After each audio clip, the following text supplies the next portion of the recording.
that's one thing. I was actually talking to this girl this morning about that, about dating and the version of yourself that you show initially.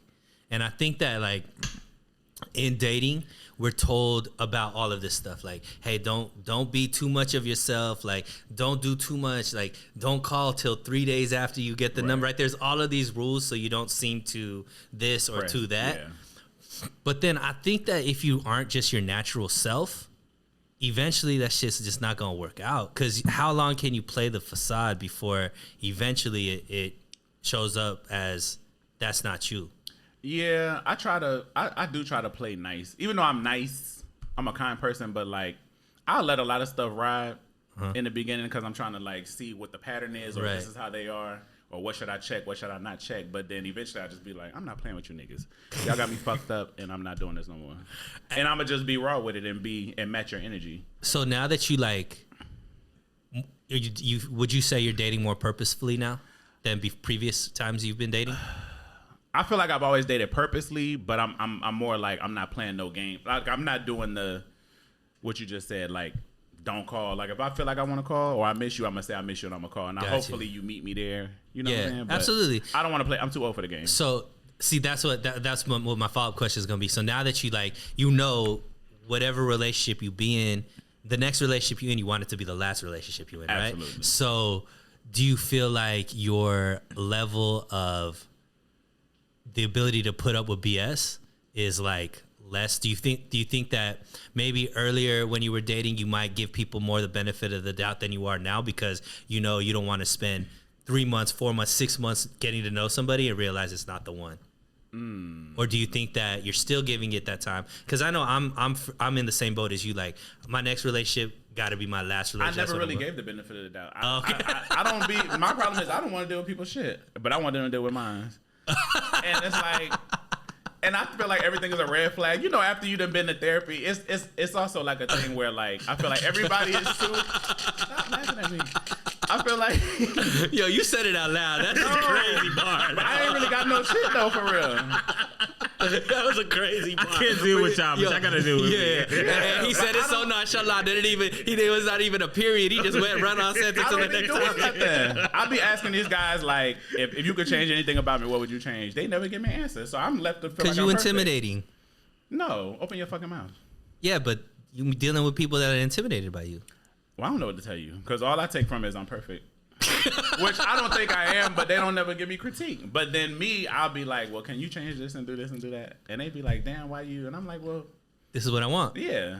I'm the prize. But tell me what you want, and I'm going to tell you what I want. Do you feel like that you have a good sense of what you're looking for in that forever partner? Absolutely. Like you have it down to a T. I think so. I want somebody who, I like guys who are like naturally just good people. Kind. I like generous. I like quality time. I like people who are like, who keep their word. So if you tell me you're going to do something and you don't do it, that's like a huge deal for me. All right, let me ask you this question. So Derek Jackson, Derek Jackson. Yeah. All right, so he went on a podcast and he explained that one of the reasons why he cheated on his wife was because they didn't match sexually. So he liked to be the guy who, he walks up on you in the kitchen, he rubs your butt, he's like grabbing you from behind. He used the word aggressive, but when I think of what he's trying to say, he's not really saying like aggressive. Right. He just means like he aggressively likes to show that he cares for you physically in a physical manner. So some people are saying like you should have been known, that she wasn't into that kind of stuff. So why did you marry her? Right. So with that being said, is that something that you've experienced yourself where you're like, this guy's perfect, but he don't match my energy in that way? You can't be perfect if you don't match the sexual energy. So no, I've never. I feel like the Derek Jackson way you talked about it is a little clean. Yeah, I don't think we got real deep because I don't think Derek Jackson's looking good coming out of that situation. Really? That's actually what I got from it. Okay, give it to me. So this is my understanding of the Derek Jackson situation. So we all know Derek Jackson was the king of simp. Right, that was his lane, going after all of the Kevin Samuels of the world, the Fresh and Fit of the world. Right, he was that other lane, right? King of simp, right?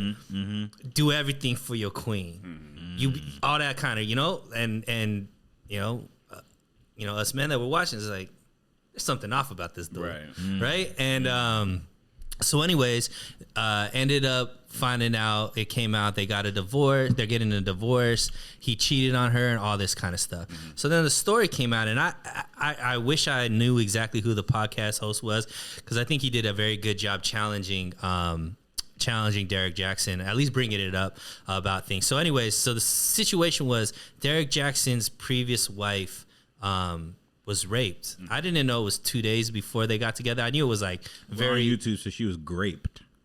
Oh, right. YouTube. Oh, okay, right. sorry. Graped. And obviously that it was very soon that the time frame for when that situation happened to when they started dating was very close. Right. And so obviously when someone's in that situation, there's going to be triggers and things like that. So what was happening was some of the stuff that Derek Jackson liked to do sexually would trigger his wife. And so she would shut down sexually when those things would happen. Let's say, for example, he grabbed her throat or he lifted her up on the ground, all that kind of stuff. So it wasn't that like she was against having sex with him. Right. It was a certain type of sex would trigger her, and then just naturally her body was shut down, which makes a lot of sense if you've dealt with that type of situation. So Derek Jackson, to me, came off really, really bad because he didn't talk anything about understanding why it was that way. And he made it just seem like because she wasn't giving it to me the way that I wanted it, that's what triggered me to go out and get it somewhere else. It seems like they were not compatible from the jump. Well, if she had just gotten raped 2 days before they got together. 2 days. Y'all were never sexually compatible if you were. Possibly, but from what I took from the conversation was that he never tried to work it out with her. Like, give her the time to get to, like, they never had that conversation.